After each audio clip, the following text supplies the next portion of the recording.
So did Metroid Other M almost kill the series? I can't definitively prove that, but what I do know is that the fan reception of Other M was so bad that Sakamoto had to take a step away from the series. I also don't think that it's a coincidence that after a 7-year absence of Metroid, Nintendo decided to bring the series back with a remake. It's almost as if Nintendo was just testing the waters to see if the Metroid brand still had value. I mean, come on, they've even skipped some of the anniversaries. It was just getting out of hand. And of course the Metroid brand has value. Metroid isn't just any video game series. Metroid is a genre-defining type of game. The spirit of Metroid is all about freedom and exploration. Every new Metroid game sets a new high standard for exploration and environmental storytelling. It's the kind of thing that makes Metroid an experience completely unique to gaming as a medium. And the influence of Metroid can be felt throughout the entire gaming industry, but especially in the indie market. One of the first indie games ever made to prove that indie gaming was even a viable career path was Cave Story. And Cave Story wore its Metroid influence right on its sleeve. If you pick up a heart container, you'll hear a familiar jingle.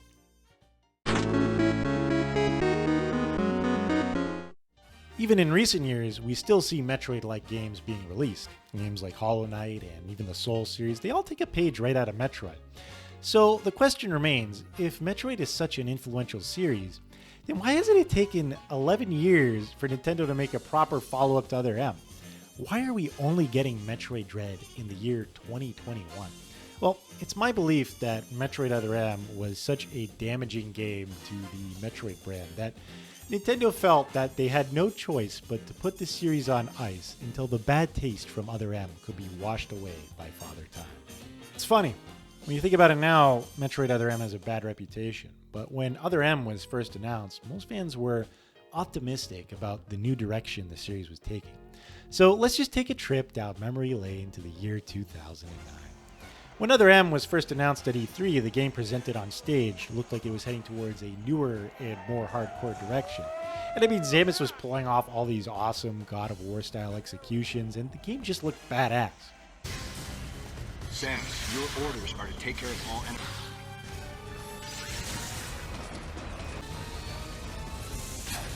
And we needed this because the Wii had this really bad reputation of being a casual, gimmicky sort of console. So for the first time, we also heard Samus speak, and many people were excited to see Nintendo finally take a chance and develop a story behind one of their silent protagonists. To this day, you can still find YouTube comments from 11 years ago showcasing the hype people had for this game. Let me just read some of these so you kind of get the vibe people were feeling back then. Graphics are awesome. Just keep on reloading the page until it's awesome quality. Oh my god, this is really different for a Metroid game. Looks epic. I think I'm gonna cry. It's just so beautiful. God, I can't wait for this. Metroid is best series ever. Definitely not sleeping tonight. Gotta get out the door early tomorrow to get this. Looks like I won't be seeing my family for a few weeks. When you think about it, it's pretty funny. At first, Metroid Prime was hated initially based on its trailers. Well, Other M was loved, but when people actually got to play these games firsthand, they had the opposite reaction. So it just goes to show you that the people don't always know what they want. Many hardcore Metroid fans hate Other M because it's a betrayal of the core themes of Metroid. Metroid is all about freedom and exploration. It's a series known for showing, not telling. Other M is a linear action game that tells its story through long Metal Gear style cutscenes. And I'm not just saying that because the game has a lot of cutscenes, just look at the game over screens.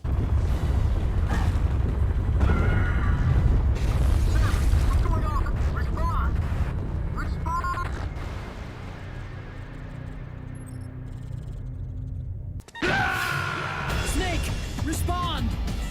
Snake! Snake!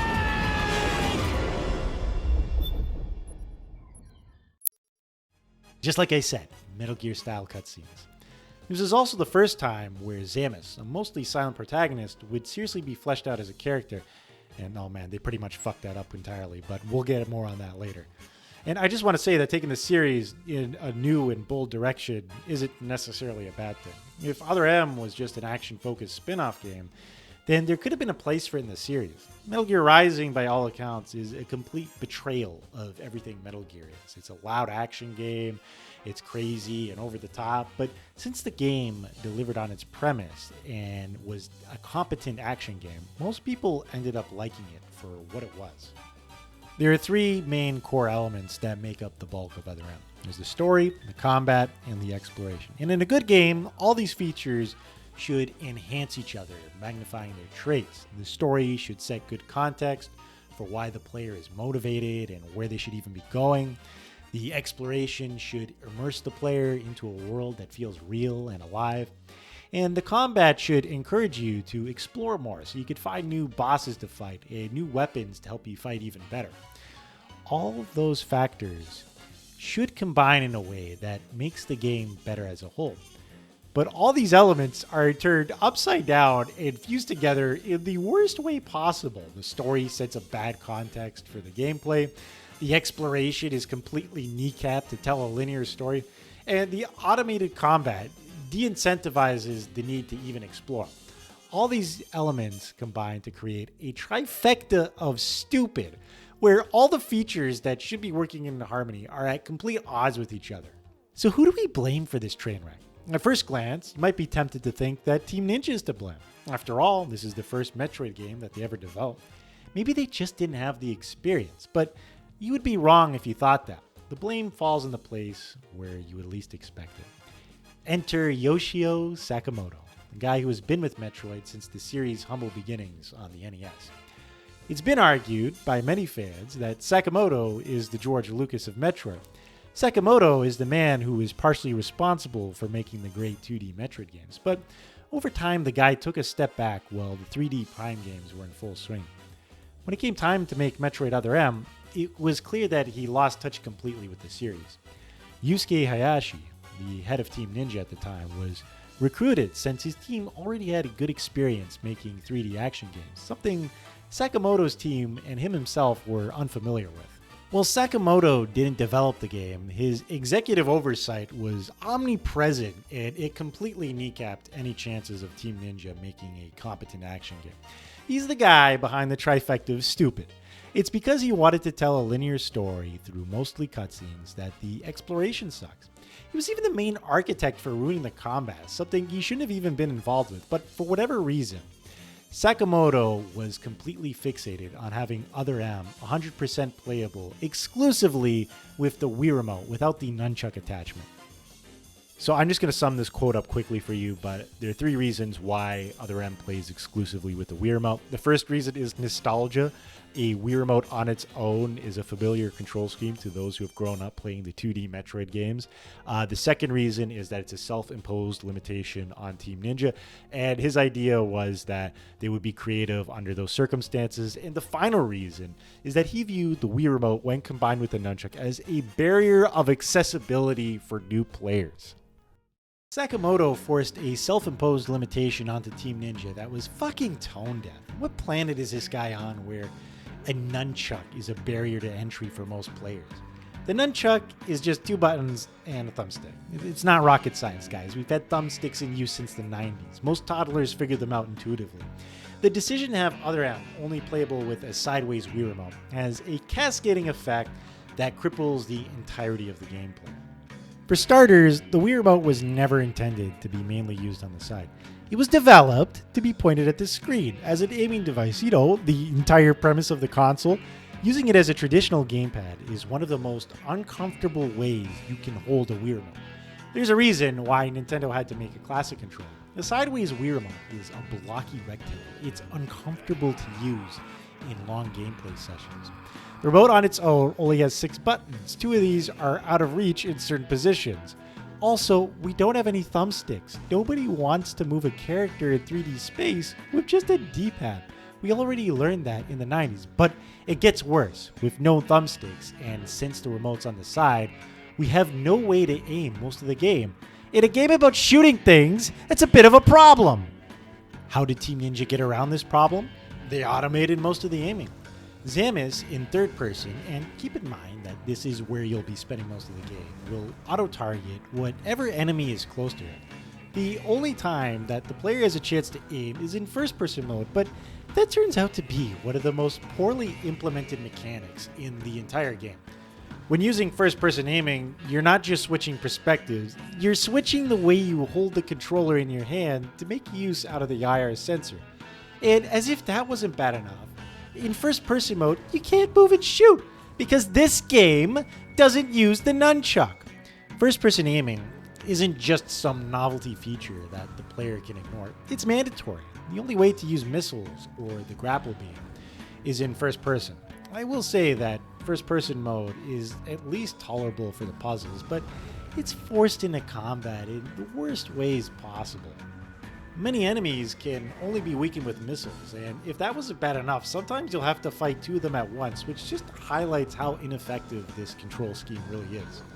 Most boss fights also can only be weakened or defeated with the use of missiles or the grapple beam. You really notice this problem in the first Nightmare fight. And Nightmare is a little gimmicky. The first time you fight him, he raises the gravity around you, making it impossible to jump.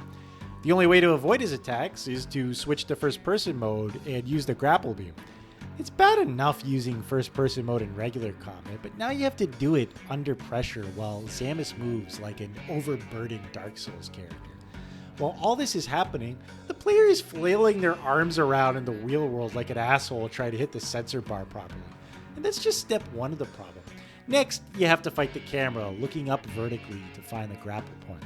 This boss really is a nightmare, but for all the wrong reasons. It's not a hard fight because Nightmare is challenging, it's a hard fight because of the convoluted control scheme. Aside from first-person mode, all other offensive action is on autopilot. And you only have 3 modes of attack. You have auto-aiming with a charge shot, and first-person mode, which I try to avoid like the plague. Now, Team Ninja did try to add some mechanical depth by implementing a parry mechanic. If you tap the D-pad right before an enemy strikes you, Samus will pull a Nero and backflip out of the way with invincibility frames. If you time a shot right as you dodge, then you will get rewarded with a free charge shot. Now, that might sound cool, but it's really easy to abuse. All the player ends up doing is mashing the D-pad like the Mega Man foot shuffle, and they end up with a free charge shot. It's not that hard of a mechanic to figure out, and once you do, you've basically mastered the game. I would know. I had to record 2 playthroughs after botching some settings on my capture card. That second playthrough sucked. With only 1 mechanic to master, there isn't many ways a player can be creative. That would be the nail in the coffin for most action games, but it's especially egregious here.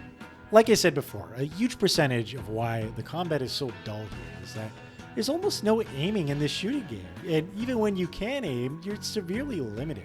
Now, there are many things that the Nintendo Wii is bad at, but one advantage that the Wii had over every other console was all in the IR aiming. And the only reason why it doesn't work in Other M is that without a nunchuck, we can't move our character around. And in order to use the IR aiming, we have to switch the way we hold the controller. It's inefficient and it doesn't work, but it's been said before by much better content creators that IR aiming, when handled properly, is one of the most underrated ways to play shooting games. Now, you could argue, in fact, that IR aiming is the next best thing after playing with a keyboard and mouse. The advantage IR aiming has over, let's say, a thumbstick is that the player can dedicate their whole arm to aiming. And just like using a mouse, the Wii Remote has a large range of motion, and the player can use their whole arm to make both subtle and snappy movements. Any shooting game using thumbsticks probably uses some form of auto-aiming unknown to the player just to compensate for this problem. There's only so much you can do with just your thumbs on their own. They say that strategy is all about using your tools in the most advantageous way possible, but ignoring IR aiming with a nunchuck is the video game equivalent of an own goal. It's especially goofy when you realize that Metroid Prime 3, the last game to come out right before Other M, was critically acclaimed for making good use of the Wii Remote with the nunchuck. Retro Studios took full advantage of the Wii's hardware. With the use of the nunchuck, players could still move Samus around environments with the added advantage of still having IR aiming. The combat was so well implemented that Retro Studios, look what I'm going to do here, retroactively put Prime 3's control scheme in their previous entries with the Prime trilogy. Just think about what could have been if Metroid Other M had Prime 3's aiming, but in third person with Team Ninja's parry mechanic. At the very least, Other M could have been remembered as a competent action shooter. It just feels jarring that Other M didn't go for a similar control scheme. It just goes to show that Sakamoto didn't have any confidence in the Wii's hardware and was completely out of touch with what makes a good action game. I just want to say that Team Ninja is completely innocent in how the gameplay turned out. In my opinion, they made the best action game they could have with the limitations that they had imposed on them. While auto-aiming lacks depth, it's serviceable, at least on your first playthrough when you're still trying to get the hang of the parry mechanic. But while the way they handled first-person aiming was as bad as possible, I can't think of any other ways to do it without a nunchuck. Team Ninja should also be commended for perfectly translating some of Samus's 2D abilities into the third dimension. Abilities like the Speed Booster and the Shine Spark control just as tightly as they did in the 2D games. The screw attack also didn't just translate into 3D, it could also be used as a melee attack for close range combat. Let's also not forget that despite this being a Team Ninja game, they nailed the camera assist in here, which is just shocking. Everything you want to see is always available, and I think this attention to detail is why there's still some people out there that still defend this game. You know, there's a skeleton in place that can be reworked into a good action game. It just goes to show you that executive meddling can borderline sabotage an otherwise decent game. The only thing I find unforgivable on the part of Team Ninja is what they did with this game's soundtrack. Most music in Other M is just silent ambience that is completely unmemorable. I mean, most music just sounds like it could have come from some royalty-free playlist off of YouTube. They even got rid of the item jingle. That's just blasphemy.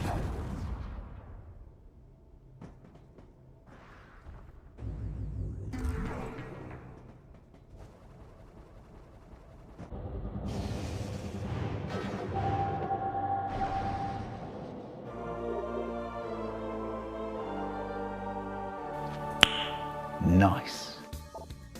Good music can elevate a game or destroy a game, and Metroid games have always had a good reputation for having the best soundtracks.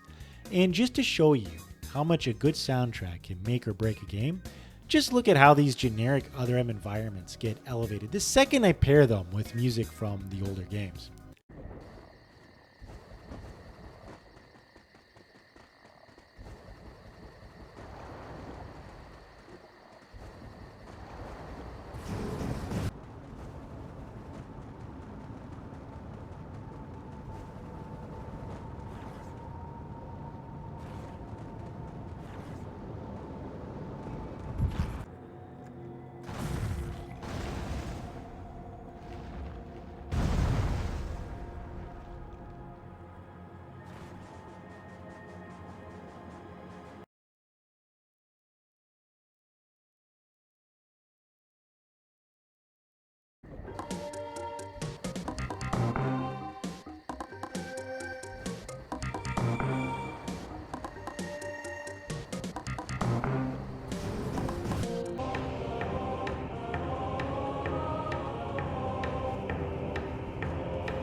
The difference is staggering. They didn't even try.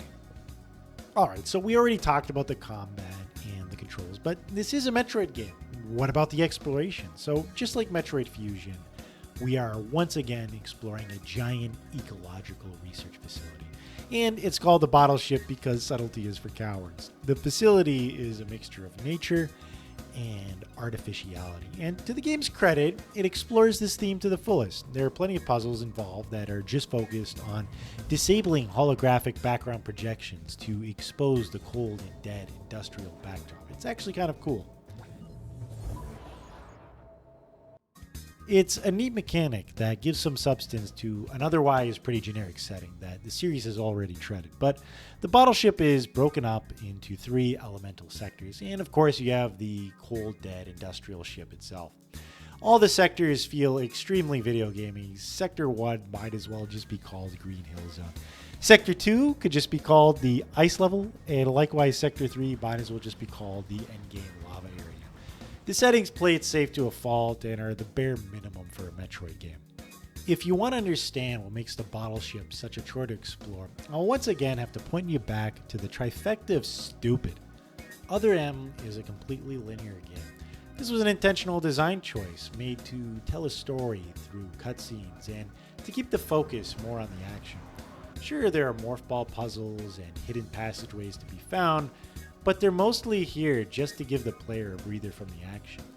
There's also some platforming sections that are way harder than they need to be since we're just stuck using a D-pad. Oh, and the game also has this really bad habit of throwing scripted action sequences at you. The worst one is when you go snowboarding and the camera just decides to go bonkers and go in front of you where you can't see anything. I died here more times than I would like to admit. I think it's the hardest sequence in the entire game, in a matter of fact. There's also some times when the game decides to be spooky and you switch to a slow-paced, over-the-shoulder camera like you're playing Resident Evil or something. In this mode, Samus walks extremely slow and there's absolutely no payoff to it. You don't fight anything in this mode, and you fight maybe one item, and that's about it. And you can't skip it, so it's a real pain in the ass on repeat playthroughs. Other M also likes to throw these forced first-person Where's Waldo segments where you have to find some magical pixel on the screen if you want to progress. And believe me, this is where the real Dark Souls begins. I've beaten this game multiple times and still get stuck pixel hunting for sometimes, I shit you not, 20 minutes. The problem is the game gives you no clue as to what the hell you're actually supposed to be looking for. I don't even know why these are in the game. They seem like they were just deliberately made to waste your time. Other M is also distinct from the series in that you aren't going to be able to sequence break the game or find newer and faster routes. Remember, this is an action game. You're completely on rails the whole time. The only time you can backtrack is in 4 sequences or the endgame content. Metroid games are known for getting better on repeat playthroughs. Players can get all the items they missed on a second run, and they can plan out more efficient routes for completing the game, but even when Other M does give you the chance to backtrack, the player doesn't really have much of a reason to do it. The focus on action means that Team Ninja don't want players to be stuck farming missiles and health items, and it's a little jarring to play a Metroid game and not see any purple orbs after you kill enemies. To get around this problem, there's a way that Samus can regenerate her health and missiles. Hold the Wii remote up and press A, and Samus will reload her missiles for free. If the player has low health, then Samus can even regenerate 1 or 2 of her E-tanks. The end result of this mechanic is that the player has little incentive to explore the game. If you can regenerate your health and ammo, then what's the point in searching for health and missile upgrades? For balance issues, missile upgrades only increase your ammo stock up by 1. When you consider that missile items are the most common upgrades in the game, it makes finding them one of the most unsatisfying things you can do. And that missile sound effect isn't helping the situation. And since you can refill your missiles for free anytime you want, you're pretty much set the whole game once your missile count reaches 25. You can also find upgrades to speed up your charge shot, which is something new Team Ninja brought to the table, but it's completely irrelevant once you master the parry mechanic, which gives you a free charge shot anyway. The trifecta of stupid is in full display here. The action-focused gameplay mechanics don't enhance the exploration, it nullifies them. And since the game is focused on action and story, the exploration's crap. What a disaster. It's bad enough that the gameplay and the music were completely kneecapped, but the story for Other M is also one of those factors that has a cascading effect on the rest of the game. Telling a story through mostly cutscenes means the gameplay has to be linear to show those cutscenes in chronological order. The reason for this massive departure from the series' philosophy on storytelling was that Sakamoto's main goal for Other M was to set the record straight on Samus's character. I'm just going to briefly sum up what Sakamoto says here, but the reason why he wanted to focus so much on developing Samus's character was for the future of the series. He wanted to have an established character to base off of, and Samus never really had an established character. Also, there were some discrepancies with how he thought of Samus and how she was depicted in the Prime game, so he wanted to set the record straight on who Samus was for the sake of the series. Up until Other M, Samus was a mostly silent protagonist. She spoke so little that there were a lot of blanks you could fill in on your own. Sakamoto wanted to portray Samus as a more vulnerable and emotional character. That's fine and all, but Samus being weak and emotionally vulnerable goes against the image most gamers have of her in their heads. And you know what? In this case, the people are right. Even if a character never talks, there is a certain degree of character traits we can extrapolate from them. For example, let's look at the Doom guy. Doom guy never talks in all the classic Doom games. He's as blank a slate as they come, and his nickname, the Doom guy, reflects this. He's just a guy from Doom. Nothing more, nothing less. But even with so little information to go on, we could figure out a lot about who the Doom guy might be based on his actions in game. You know, the things we do when we take control of the Doom guy.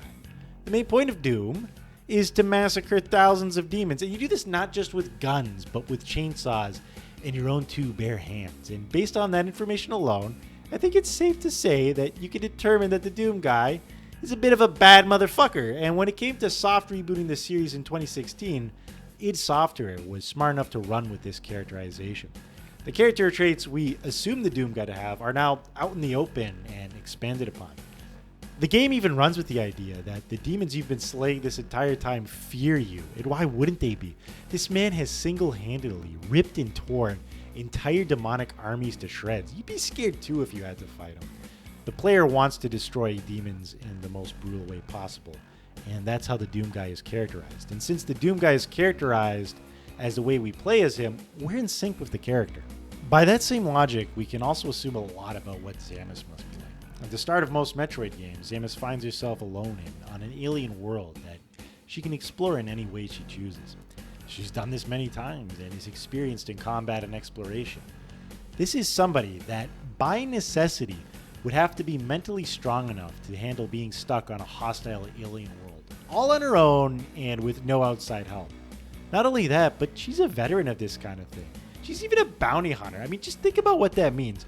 Her 9 to 5 is hunting criminals down in space. Some of these criminals aren't even human. They're aliens, much more physically imposing than she could ever be. Based on that description, we could infer a lot about her character. This is somebody that faces fear and danger on a daily basis.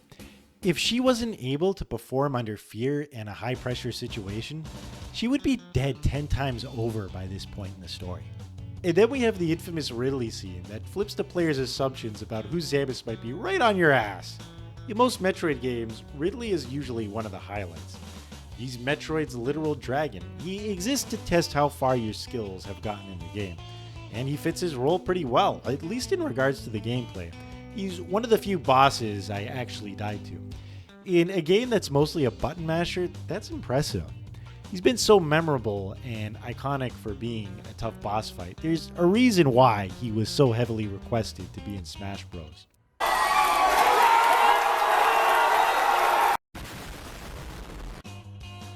What most people find controversial is Samus' reaction to Ridley.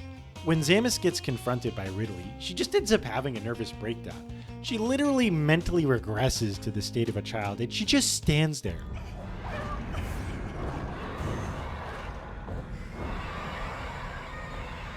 She borderline lets him kill her at one point, and I get what Sakamoto was going for.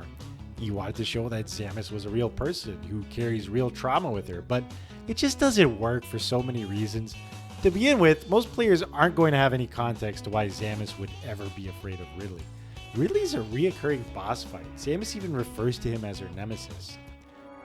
And my long-standing nemesis, Ridley. So why would she ever be afraid of him? She's beaten him like 6 games she's been in. Well, the game doesn't really explain this, but Ridley pulled a Batman and killed Samus' parents right in front of her when she was a kid. Yeah, really, I'm not making that up. And there's no way you were going to find that out without going on a wiki dive. So this scene makes no sense because it's way too late in the timeline for Samus to have this reaction to Ridley. This isn't her first time fighting the guy. By this point, it's routine, you know, like a nemesis.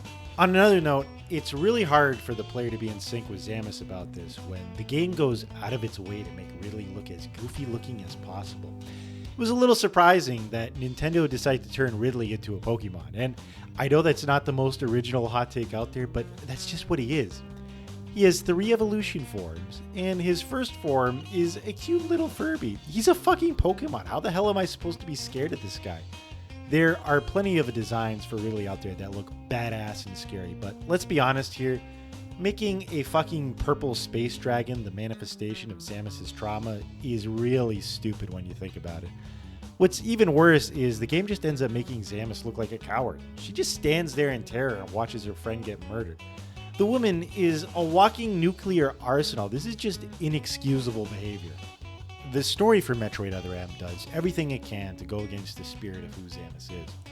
It's clear that when Sakamoto wrote the plot for Other M, he had a different idea of who Samus must be. He wanted to portray her as more human and vulnerable. And that's fine and all if you want to tell a story about her when she was younger and just getting started, but Other M takes place late on the Metroid timeline. Samus, by this point in the story, has saved the universe many times over. Somebody who saves the universe is an exceptional individual. Not every good character has to be relatable. Sometimes that can even be a problem. Professional athletes like Michael Jordan or Habib Nurmagomedov aren't relatable for a reason. These are people that rise to the challenge with a high work ethic and a fearless attitude. They do the things that normal people don't want to do. They struggle when most people would rather just take the easy road, and most people can't relate to that. If Samus is some kind of 6-time galactic hero, then yeah, she would have that same kind of mentality. That's all I'm saying here. So the way Samus is characterized isn't on point in Other M. Samus narrates everything in this game. At times, the cutscenes feel like a very literal adaptation of a first-person novel. The way she monologues doesn't do her character any favors. She just doesn't have much personality. As a matter of fact, she has an anti-personality. Samus will describe everything around her completely deadpan, as if she was some kind of living encyclopedia. This is just some crazy theory of mine, but the way she describes things, it kind of sounds like the scan logs from the Prime games. Did Sakamoto think that she just wrote these things herself and run with it? I was always under the impression that her suit's Jarvis was the one writing those logs, but that's just me. Her monologues end up being so boring, you just want to skip the cutscenes. Babies cry.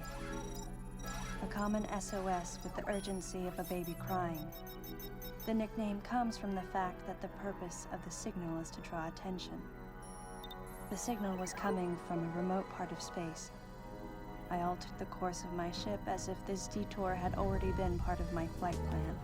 Hell, while I was getting footage for this review, I used monologue time as an excuse to write notes. It's that bad. As for the overall plot of Other M, I'm going to be honest, it's pretty forgettable. The game starts off with Samus answering a distress signal coming from a mostly abandoned space station. And when she gets there, she stumbles across her old Federation boss, Adam Malkovich, in the middle of a rescue mission. Adam's squad is full of Star Trek red shirts and one of Samus's old friends, Anthony Hicks. And out of all these characters, and I hate to say this, Anthony is probably the best. And not for a good reason, and not because he's well written or anything, but because he's the most fun character on the roster. The guy just looks like he was ripped off the cast of Predator, and all of his dialogue just kind of backs that up. Anthony seems to be the only character that knows he's in a schlocky sci-fi B-movie. As for Adam, oh man, don't worry, there's a lot to unpack there, and I'll get there in a minute. There are also a lot of story themes that carried over from the 2D Metroid games to Other M, and I gotta be honest, it just doesn't work in this type of game. One of those themes was the maternal connection Samus felt towards the baby Metroid from Samus Returns. And, in that game, it was kind of cute how one of the little monsters you were supposed to exterminate ends up saving you at the end of the game. And this moment works so well because it's being presented with the limited hardware of the Game Boy. There's no cutscenes or dialogue trees. You experience everything by playing the game and watching this little Metroid carve a path to safety for you. In Other M, all this little subtext is out in the open and painfully explained in long-ass Metal Gear Solid cutscenes. If anything, all these cutscenes do is highlight how stupid the baby Metroid plot point really is. When you actually think about it, Samus is basically having an emotional breakdown over what amounts to a PG-13 version of a face hugger. There's a reason why the baby is a meme. What worked in 2D doesn't work in 3D. And when you actually see Samus distressed over a baby Metroid, it just ends up looking ridiculous. I mean, it's a fucking floating space jellyfish with teeth. On a Game Boy or an NES, I can fill in the blanks in for what these little guys look like. But in this art style with movie quality CG, it just looks silly. Another theme Metroid Other M tries to tackle is Samus' relationship with Adam Malkovich, who is literally stated by Samus to be her father figure. Because I was so young when I lost both of my parents, there's no question I saw Adam as a father figure. Again, this is something that was hinted at in Metroid Fusion, but here it's one of the game's biggest themes. The game tries really hard to showcase the kind of relationship they had in long-winded flashbacks that just don't work. Samus at one point goes on this long monologue explaining the symbolism of why she used to give Adam the thumbs down in mission briefings. And it's just cringe. It's cringe because it's really not that deep. I get it. The thumbs down is your way of being a rebel without a cause. I could have figured that on my own. I didn't need a 5-minute monologue breaking down the subtext of the thumbs down. Thank you very much. One of the main issues with Other M's story is that it does a terrible job setting good context for the gameplay. In most Metroid games, they try to justify why Samus has none of her awesome power-ups she collected in the previous game. You know, Metroid Fusion has a pretty good justification in that Samus has a near-death experience with an alien virus, but other games like the first Metroid Prime don't even try. Samus just magically gets hit by a lightning bolt and loses all her powers. Other M doesn't just have a lazy answer to this problem, it has a bad answer. In Other M, Samus has all her abilities from Super Metroid right from the get-go. She just isn't authorized to use them until Adam says so. But I'm also going to have to ask that you follow my commands. You don't move unless I say so, and you don't fire until I say so. The pretext for Adam limiting Samus's moveset is to limit collateral damage. She is, after all, a walking nuclear arsenal, and the spacecraft she's exploring has civilians on it. But there are a lot of problems with this pretext. To begin with, this explanation won't make any sense for players that just want to skip all the cutscenes. Imagine seeing on screen the first time, Samus has decided not to use bombs or missiles until Adam authorizes them. From a gameplay perspective, what the hell am I even supposed to do with this information? I wouldn't be surprised if some players tried to enable them from the options menu. It's really weird when you think about it. The real problem with this pretext is that the game isn't internally consistent with its own logic. We're told not to use any of Samus's heavy weapons, but she has plenty of non-combat related abilities. Tell me, what rational reason should Samus not be allowed to use the grapple beam? It's a fucking space rope. But it gets even worse. Now, I know that if you've seen literally any other Metroid Other M review, you know what I'm about to talk about. The infamous Sector 3 lava run. Samus at this point in the game has to travel through the blazing hot lava sector. It's so hot, in fact, that she takes damage just being there. I mean, she doesn't even have to step in the lava. The air is toxic to her. And the thing is, she's wearing her Various suit, which should be heatproof, but for whatever reason, it's not working. So Samus makes an Indiana Jones run, avoiding all the lava. And at the end of the run, and right as a boss fight is about to start, Adam chimes in and says, Samus, use your Varia suit. Wait, what? I just want you to process this for a second. Adam at this point is just kicking it back in an office while on the other end of his monitor, Samus is literally running through lava. Only at the last second does he let her use the Varia suit. Did he just not notice that she was on fire up until this point? What an asshole. It just makes me think that Adam is fucking around and hitting buttons like he's Homer Simpson at the nuclear power plant. The more you think about it, the worse the authorization system gets. Like, why would Samus not be allowed to use her ice beam? Everyone else is using the ice beam. Why not her? Why can't she just use the space jump? It just makes you jump higher. Are civilians gonna die if she can't pull off a slam dunk? Why doesn't Adam just temporarily give Samus authorization to use everything at the start of a boss fight? You could go cross-eyed thinking about this. There's a moment where Samus gets locked in a room and she's getting shot by space pirates, and Adam has to authorize the weapon that lets her shoot through solid objects. What was Samus going to do here? Was she just going to let herself get riddled with bullets until Adam says so? And what about the time when Anthony is about to get killed by an alien and we still have to wait for this guy to authorize some rope?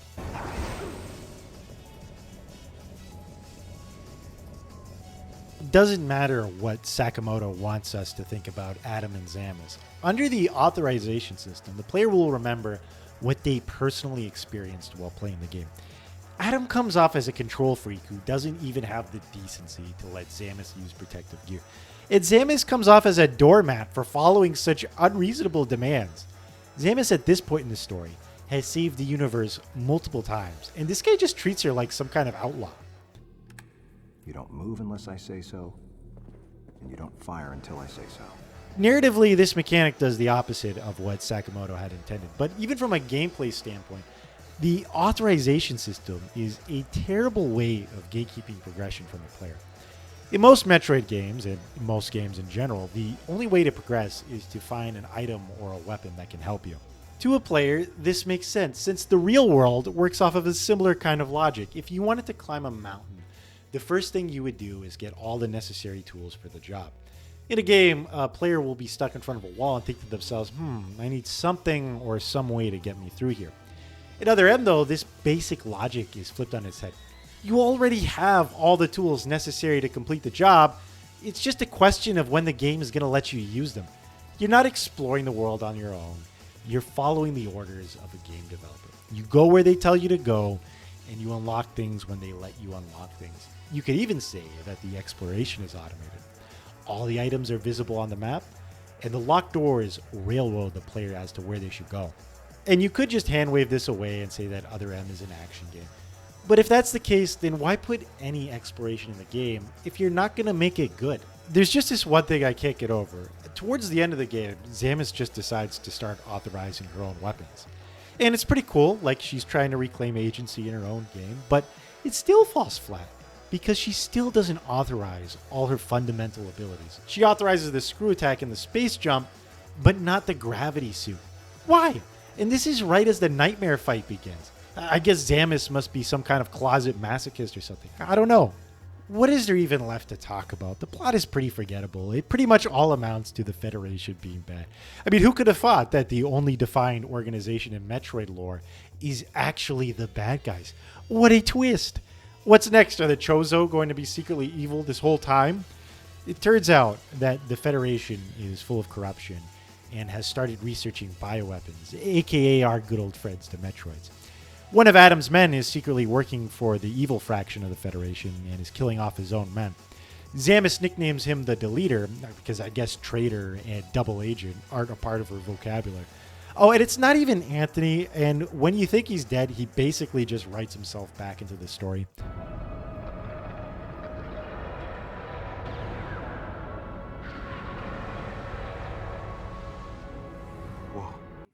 Where the Federation went wrong was in creating their own sequel to Mother Brain and accidentally reviving Ridley in the process. There's a whole subplot about how the Mother Brain AI turned into an android and started slowly developing human-like emotions. It's the big reveal at the end of the game, but this plot device is so by the books, I might as well just be giving you the summary of any sci-fi movie involving robots or androids. Would you be surprised if I told you that humans are the real monsters and that androids are people too? Wow. Amazing, brilliant writing. There's a little bit of post-game content here and there where they let you explore more of the bottle ship. Oh, and even now there's still some railroading, just if you thought it was completely free roam. You fight a secret boss who's actually a bit of a challenge, and then you do your obligatory self-destruct sequence in the Zero Suit, and there's your game. So did Metroid Other M almost kill off the series? There's really no way of knowing for sure. What I do know is why Metroid Other M failed to resonate with most fans. It was a game that didn't just lack direction, it was heading off a cliff. It tried to be too many things at once without being exceptional in any one place. I really hate to put all the blame on one person here, but Sakamoto's hand was the executive interference that prevented Other M from reaching its apex. He had his fingers in the three pies that make up the trifecta of stupid. The story and characterization of Samus didn't land well with players because he completely lost touch with the series. The idea to even focus so much on story and cutscenes got so out of hand, it had a cascading effect on the exploration and the gameplay.